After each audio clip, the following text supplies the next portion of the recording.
Salam, hörmətli izləyicilər. Biz sizinlə psixologiya dərsləri ilə bağlı, psixologiya haqqında verilən məlumatlarla bağlı sonuncu mövzumuzu başa çatdırdıq. Amma bundan sonra bizə bəzi müraciətlər gəldi, suallar gəldi. İnsanlar bu barədə daha geniş açıqlamalar istəyirdilər. Bizim keçən dəfəki mövzumuz şuur, şuuraltı və intuisiya ilə bağlı idi. Mən bir daha xatırlatmaq istəyirəm ki, mən elmi akademik psixologiya nümayəndəsiyəm. Azərbaycanda sizə məlum olan bir çox ezoterika, bir çox qoroskopiya, yəni müxtəlif adlarla qoyulan sahələrlə məşğul olmuram. Amma elmi psixologiya nümayəndəsi olaraq mən də istər kosmik təsirlərin insan şuuruna, insan psixikasında yaratdığı dəyişmələr, istər bizim qədim mədəniyyətimizdən gələn təcrübələr, istər də dünya təcrübəsində olan bir çox məsələlərlə bağlı əlbəttə ki, maraqlanıram. Ona görə ki, biz bu minillər boyu formalaşmış təcrübələri inkar edə bilmərik. Əksinə, elm daim bu təcrübələri aşkar eləməyə çalışıb, öyrənməyə çalışıb ki, insanın psixikasında nələr var, nələrə qadirdir, hansı suallara cavablandıra bilər. Bu mənada mənim danışdıqlarım yalnız psixologiya elmində qəbul olunan, psixologiya elmi tərəfindən izah olunan və izah olunması üçün hazırda üzərində təcrübələr aparılan məsələlərlə bağlıdır. Mən sizin müraciətlərinizi nəzərə alaraq bugün yenə də şuuraltı sahə haqqında əlavə məlumatlar vermək istəyirəm. Şuuraltı sahənin funksiyaları nədir? Şuuraltı sahədən biz yararlana bilirikmi? Necə yararlana bilərik? Şuuraltı sahənin bizim həyatımızdakı rolu nədən ibarətdir? Mən əvvəlcə qeyd edeyim ki, psixologiya elmi yarananda, ilk yarandığı dövrlərdə, yəni keçən 19-cu əsrin sonlarında onun ilk tədqiqatları duyğularla, qavrayışla bağlı oldu. Həmin dövrlərdə hələ psixologiya elminin elmi laboratoriya şəraitində və yaxud da təbii şəraitdə, psixikanın bütövlükdə öyrənmə imkanları yox idi. O mənada bu sahə psixikaya aid olan, psixologiyanın predmetinə aid olan sahələr, xüsusilə emosional sahə, ruhi aləm, şuuraltı məsələlər, intuisiya və digər bu kimi məsələlərlə başqa elmlər, başqa sahələr məşğul olurdular, xüsusən parapsixologiya sahəsi. Düzdür, parapsixologiya sahəsi bugün psixologiyanın sahəsidir, amma hələ də bu sahə ilə elmi psixologiya, akademik psixologiya arasında sanki bir uçurum var. Hələ də bir çox şeylər elm tərəfindən inkar olunur. Amma bu o demək deyil ki, bunlar real deyil, bunlar yoxdur. Ona görə ki, hələ elmi psixologiya həmin baş verən paranormal hadisələri, prosesləri, kosmik təsirləri və yaxud da telepatik imkanlara malik olan insanların o qeyri-fenomenal bacarıqlarını, yəni qeyri-adi fenomenal bacarıqlarının haradan gəldiyini, haradan qaynaqlandığını, insanların bu informasiyaları necə aldıqlarını hələ də sübut eləyə bilmir. Əlbəttə, çox şeylərə nail olub, yəni yarandığı gündən bu günə qədər həmin dövrlərlə müqayisədə bugün psixologiya elmi o zaman öz predmetinə daxil edə bilmədiyi bir çox məsələləri artıq məşğul olur, öyrənir. Məsələn, psixoenerji ilə bağlı məsələlər. Psixoenerji haqqında həmin dövrlərdə asosialistlər tərəfindən, məsələn, Benin tədqiqatlarında, sonra funksional psixologiyanın nümayəndəsi Jamesin tədqiqatlarında, davranış psixologiyasının yaradıcısı Odsonun məlumatlarında, daha sonra Rusiya məktəbində Vygotskyinin tədqiqatlarında, Sechenov başqalarının tədqiqatlarında bu barədə bəhs olunurdu. Hətta pedaqogikada 19-cu əsrin sonlarında Orşi adlı tədqiqatçının əsərlərində də, biz pedaqoji təcrübələrində də enerji məsələsindən danışıldığının şahidiyik.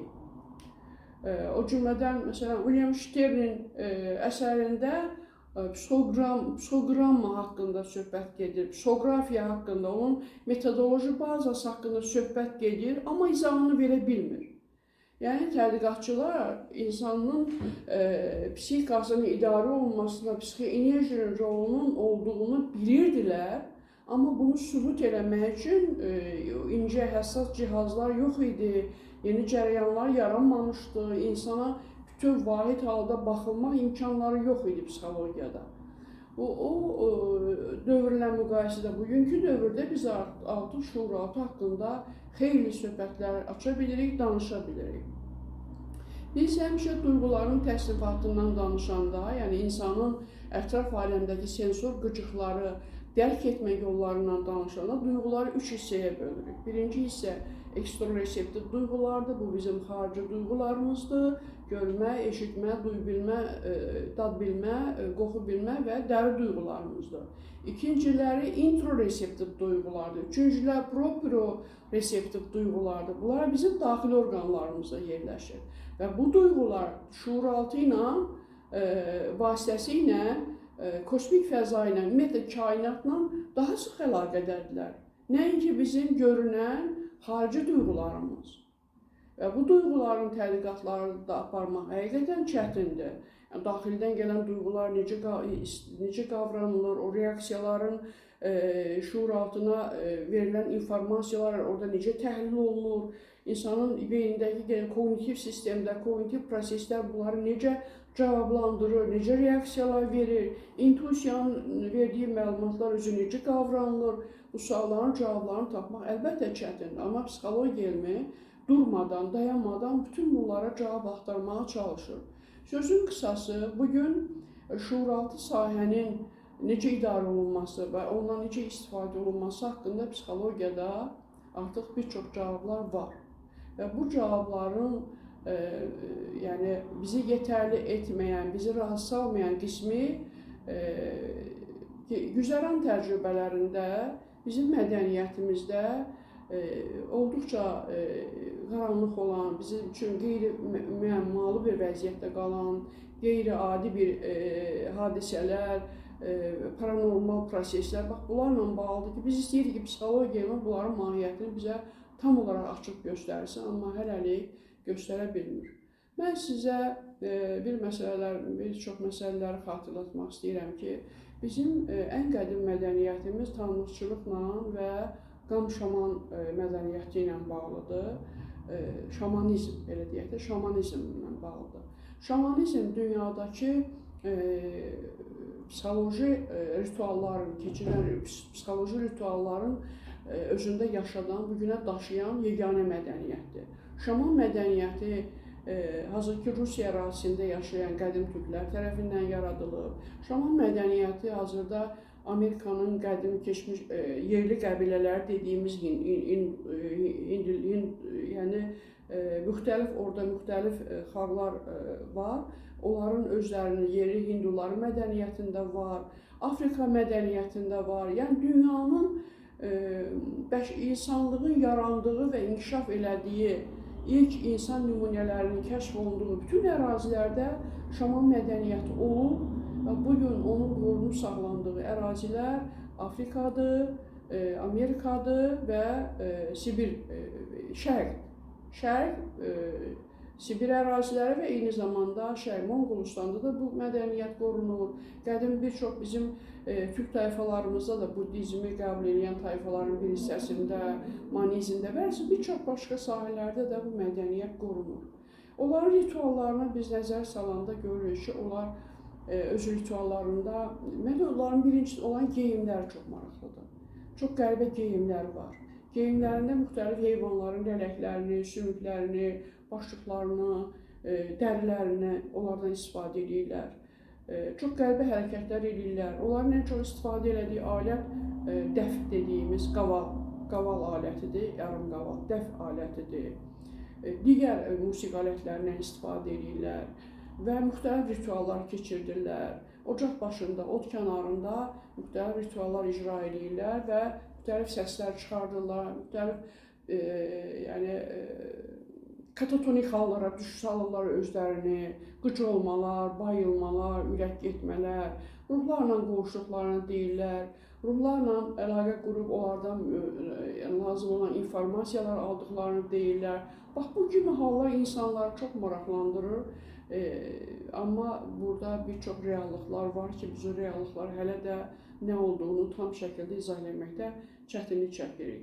Bir çox səyyahlar, bir çox mədəniyyətləri öyrənən jurnalistlər, bir çox insanlar bu ritualları yaxından izləyiblər, öyrəniblər və belə bir fikirlər söyləyirlər ki, hətta onlar həmin jurnalistlərin heç bir tanımadıqları halda, məlumatları olmadıqları halda onların öz ailələrində baş verən hadisələri belə onlara söyləyiblər. Yəni həmin seans vəziyyətində onlar bu həqiqətləri söyləyiblər. Şuuraltının bizim həyatımızdakı rolunu biz yetərincə dəyərləndirə bilmirik. Şuuraltı sahənin gücü onun filogenetik təcrübəsindədir.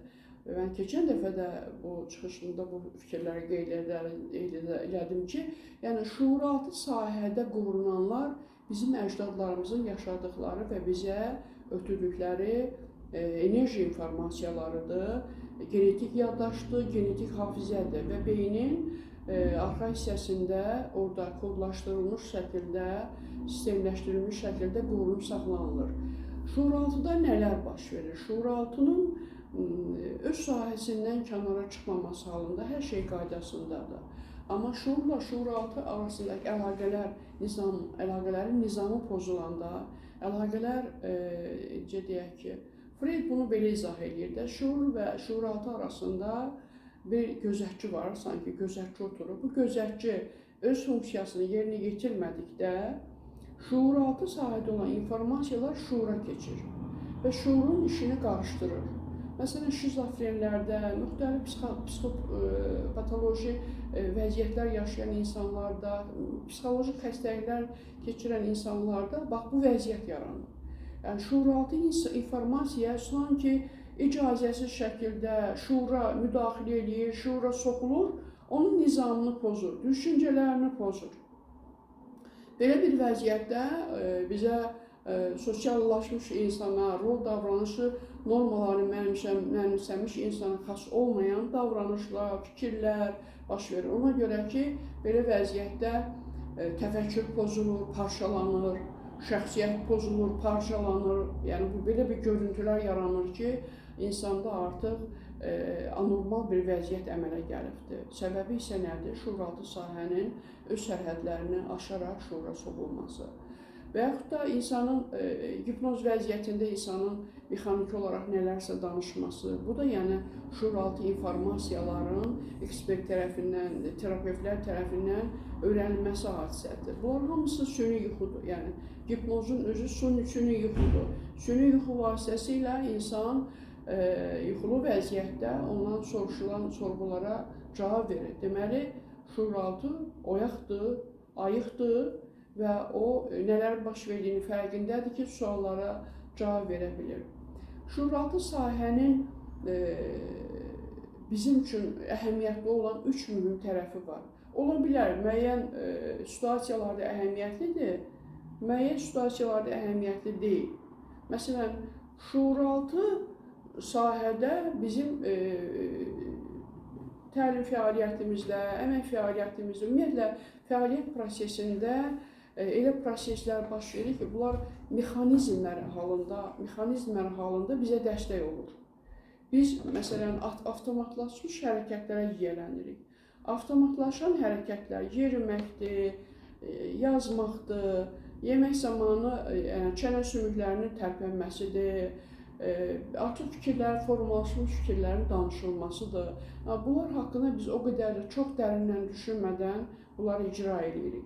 Avtomatlaşmış hərəkətlərin quruluşları bir tərəfdən şuurda, kognitiv sistemdə bizim arxa hafizənin anbarında saxlanılır, digər tərəfindən də şuur altında həm əcdadlarımızdan gələn hazır konstruktlar sistemi var, həm də yeni yaranmış konstruktlar sistemi orada qorunub saxlanılır və növbəti fəaliyyətimizdə biz artıq, məsələn, yemək pişirməyə necə pişirəsiyik, maşını necə sürəsiyik, iri addımlarına necə getməliyik, yəni burada bunlar hamısı mexaniki olaraq baş verir.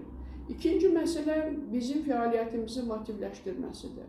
Şuuraltı sahədə elə güclər, elə təsirlər var ki, məsələn, istəklər, meyillər, zövqlər, tələbatlar, hisslər, bunlar hamısı bizə sanki bir məlumat verir ki, sən bunu istəyirsən, Sənə bu lazımdır, sən bunu etməlisən və bizi fəaliyyətə motivləşdirir, bizə güc verir, bizə enerji verir.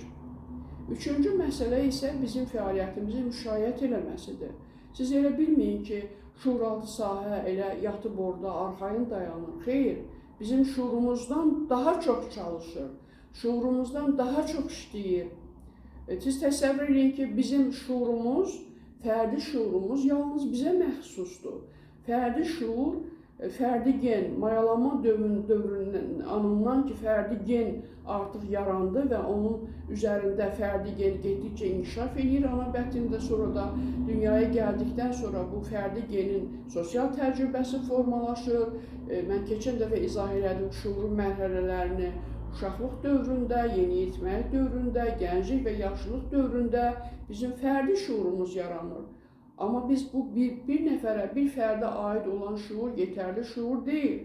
Amma bizim şuuraltı sahəmizdə ictimai şuurun elementləri var, təcrübələri var, obrazlar var, hadisələrdən yaranan xatirələr var. Yəni çox saylı informasiyalar toplanır orada. O mənada bəli, şuuraltı sahə həm də bizim fəaliyyətimizi sistemləşdirir, nizamlayır və istiqamətləndirir, müşayiət edir. Yəni şuuraltı sahənin bizim həyatımızdakı üç mühüm rolu bizim fəaliyyətimizdə bir sıra mexanizmlər öz hərəkətə gətirməsidir, bizim fəaliyyətimizi motivləşdirilməsidir və bizi elə bir nəzarətdə saxlamasıdır ki, biz o lazım olan qaydada o prosesləri icra eləyək. Bir çoxların verdiyi suallar ezoterik təcrübələrlə bağlıdır. Ezoterik təcrübələr haqqında mən ümumiyyətlə fikirlərimi sizə dedim, amma mənim üçün də maraqlı olan bəzi dünya təcrübəsindən olan bəzi hadisələri xatırlatmaq istəyirəm. Bu sahədə dünya ədəbiyyatında artıq sizə məlum olan əsərlər var. Məsələn, ölümdən sonraki həyat kimi əsərlər. Bu əsərlərdə dünyanın çox ciddi sahələrində çalışan tədqiqatçıların Stanislav Grof kimi, Raymond Moody kimi və bir çox başqalarının hekayələri, məqalələri nəşr olunur. Bu məqalələrdə 19-cu əsrin, ötən əsrin 60-70-ci illərindən sonraki transpersonal psixologiyanın yaranmasına təkan verən bir təcrübələr keçirildi, təcrübələr aparıldı. Bu təcrübələr dediyim hadisələrin, yəni paranormal hadisələrin necə baş verməsini öyrənməyə, eyni zamanda fenomenal insanların qabiliyyətlərini öyrənməyə yönəldirdi. Və həmin əsərdən, mən o əsəri rus dilindən Azərbaycan dilinə tərcümə eləmişəm 2000-ci ildə. Hazırda da çox istəyərdim ki, o nəşr olunsun, çünki belə əsərlərə bizim ehtiyacımız çoxdur. Orada çox maraqlı hadisələrdən danışır. Elm adamlarını bugün ən maraqlandıran məsələ üçüncü göz məsələsi. Üçüncü göz, ümumiyyətlə, bizim iki qaşımızın arasında bir qədər yuxarı hissədə Buddizm fəlsəfəsində bu daha geniş izah olunur və qəbul olunur. Bilirsiniz ki, Hindi qadınları, kişilər də iki qaş arasından bir qədər yuxarıda xal qoyurlar. Və həmin nahiyədə üçüncü göz yerləşir. Və tədqiqatçılar belə hesab edirlər ki, həmin sahədə bir təşkilatçı, idarə edici var. Bu təşkilatçı bizim enerji sahəmizi idarə edir. Məsələn, Stanislav Grof Afrikada bir qız uşağı ilə, 6-7 yaşında qız uşağı haqqında bir məlumat alır və Afrikaya gedir. Onunla, o uşaqla tanış olur ki, onun bu qədər fövqəladə qabiliyyətləri hardan irəli gəlir və onu danışdırır ki, sən bu enerjini necə görürsən? Yəni, həmən qızın özünə məxsus bir qabiliyyətləri olur ki, o insan bədənindən ayrılan enerjini görə bilirmiş. Və uşaq belə izah edir ki, sanki iki qaş arasından bir hörüyə oxşar bir işıq seli çıxır. Həmin işıq seli arxaya gedərək onura sütununun arxasında, yəni boyun fəqərəsindən iki fəqərə aşağıda olan bir başqa fəqərələrlə birləşir. Və yaxud da digər belə bir insan, medium deyək də, Amerikada yaşayan Şəfiqə adında, çox güman ki, bu şərq mənşəli bir qadındır. Onun üzərində təcrübələr aparılır və onun qabiliyyəti xəstə insanların avral sahəsini görə bilməklə bağlıymış.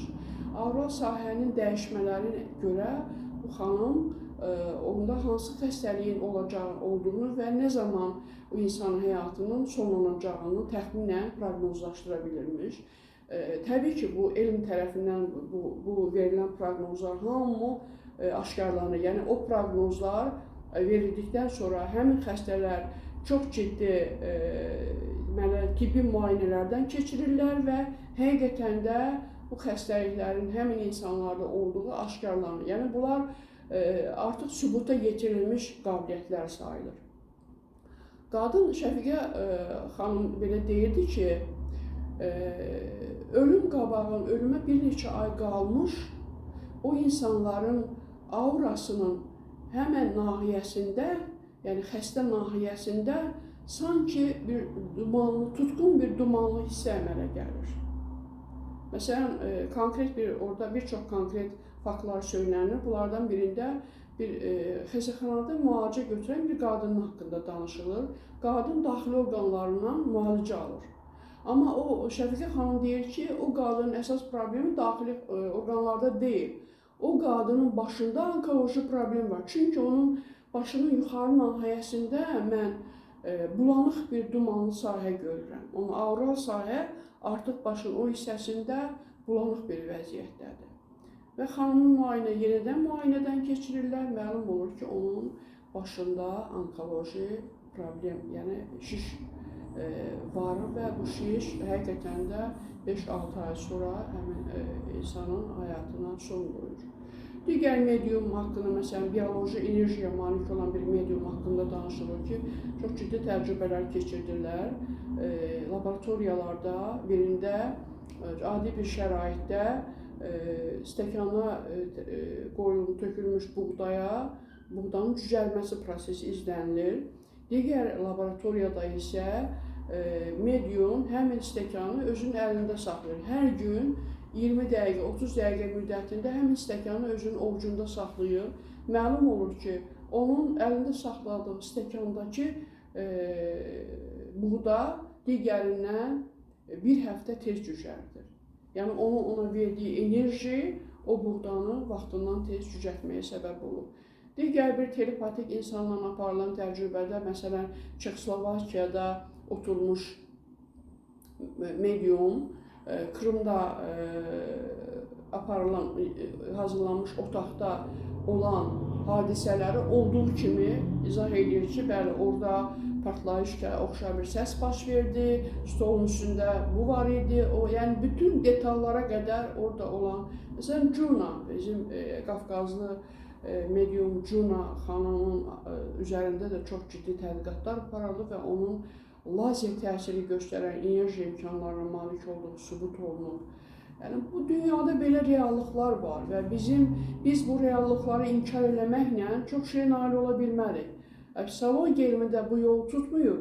Psixologiya elmi bu reallıqları analiz eləməklə, təhlil eləməklə, laborator müayinələr, yəni çox ciddi təcrübələr aparmaqla məşğuldur və hazırda bir çox sualların cavabları var. Amma bu sualların cavablarını hələlik cəmiyyətə çıxarmaq olmur, demək olmur ki, bir çox insanlar süni istifadə edirlər.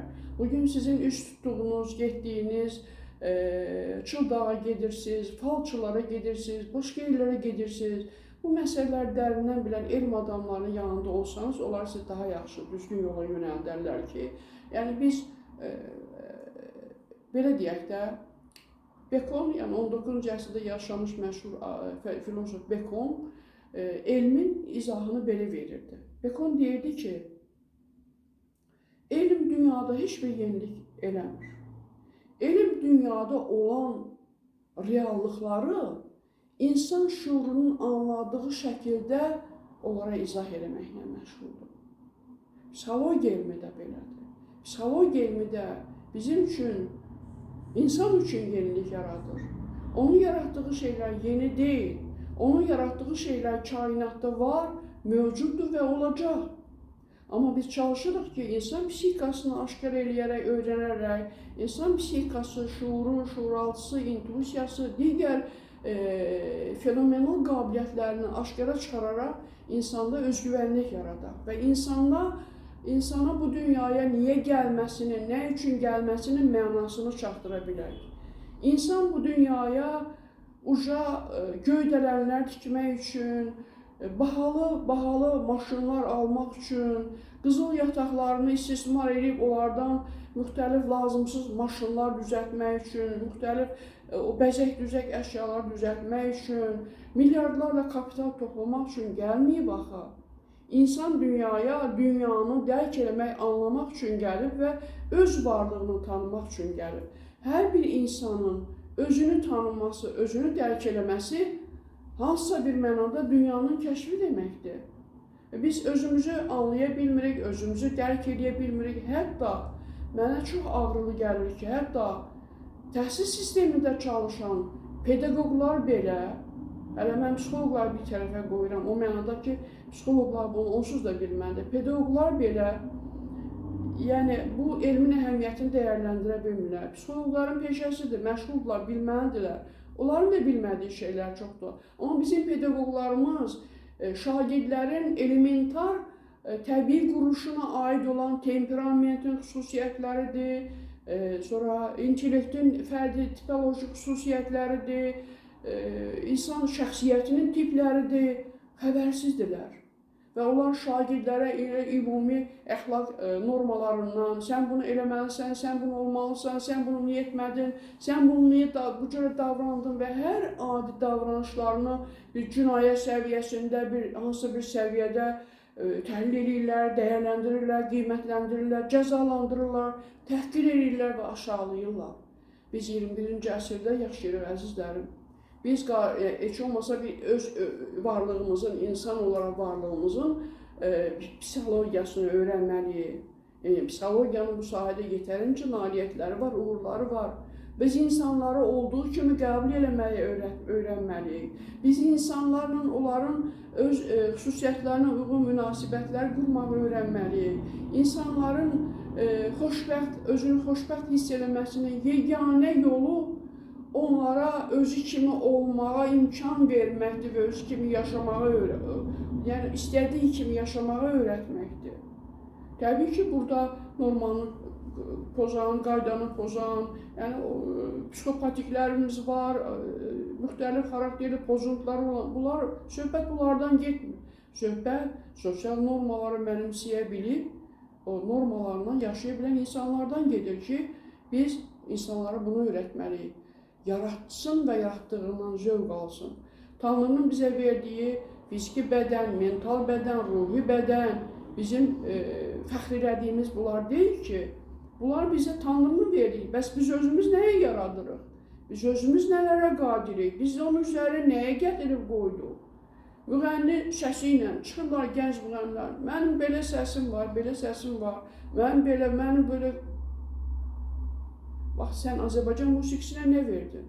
Və yaxud rəssamlar, və yaxud digər sahələrin adamları, sən onun üzərində, o minillərin təcrübəsi üzərində sən nəyə yaratdın? Sən nəyə düzəltdin? Sən nə nümunə? Sən özün bir şəxsiyyət olaraq cəmiyyətə nümunə ola bildinmi? Yaşadığın mühitdə, yaşadığın ictimai, siyasi, sosial şəraitdə öz şəxsiyyətinin, ləyaqətinin, mənliyini qoruyaraq özün ola bildinmi? Bizim bütün imkanlarımız, şuurumuzda, şuur altımızda, intuisiyamızda buna xidmət eləməlidir, buna yönəlməlidir. Dünyada hələlik insana bunu öyrədən ən gözəl elm İslam, din İslam dinidir. Çox təəssüflər olsun ki, bir çox ölkələrdə, xüsusilə İranda, bir çox yerlərdə İslam dini eybəcər bir vəziyyətə salınıb, onun əxlaq normaları, onun dəyərləri, onun insana verməli olduğu müsbətlər onun zərərinə çalışıb. Bugün şərqin elmdən bu cürə uzaqda qalmasının səbəbi, texnologiyadan uzaqda qalmasının səbəbi, qadın azadlıqlarının məhdudlaşdırılması, qadınların başına gətirilən oyunlar, bugün İranda bizim soydaşlarımızın və elə öz soydaşlarının başına gətirilən oyunların bir çoxunun səbəbi dindən süni şəkildə istifadə etməkdir. Amma mən çox arzu eləyərdim ki, İslam dini özünün həqiqi, real dəyərini tapsın, real təbliğat aparılsın. O dindən süni istifadə olunmadan biz öz əxlaqımızı da istər dini ideologiya üzərində, istər milli ideologiya üzərində bizim əcdadlarımızın, cümhuriyyət qurucularımızın yaratdıqları siyasi ideologiyalar üzərində, bizim min illərin mədəniyyətindən daşıdıb gətirdiyimiz milli mədəniyyətimiz üzərində formalaşıq və özümüzü cəmiyyətdə lazımlı bir insan kimi hiss eləyək, bunu övladlarımıza da öyrədək. Mən çox istərdim ki, yəni bu söhbətlərimizdən sizə bir lazım olan məlumatları çatdıram. Buna çalışıram, amma vaxt buna imkan vermir. Hər halda gələcəkdə də bu söhbətlərimiz davam eləyəcək. Sizi maraqlandıran mövzular varsa müraciət edə bilərsiniz. Biz öz mövzuları cavablandırarıq. Son olaraq dediyim bundan ibarətdir ki, bəli, dünyada möcüzələr var, möcüzəli insanlar da var, fenomenal qabiliyyətlər də var. Amma bunların heç birisinin sərhədlərindən kənara çıxmaq, süni istifadə etmək olmaz. Bu çox təhlükəlidir, bu ziyanlıdır, bu zərərlidir. Bu nə insan əxlaqına yaraşan bir şeydir, nə də hüquqa, qanuna, qanun normalarına. Hər halda zaman-zaman bu insanlar ifşa olunurlar, yəni cinayətə cəlb olunurlar, özünüz də bunu şahidisiniz. Ona görə elə hərəkət edin, elə davranın ki, nə elm, nə də cəmiyyət, nə də biz bu davranışlardan zərər görməyək. Sağ olun, gələn görüşlərə qədər.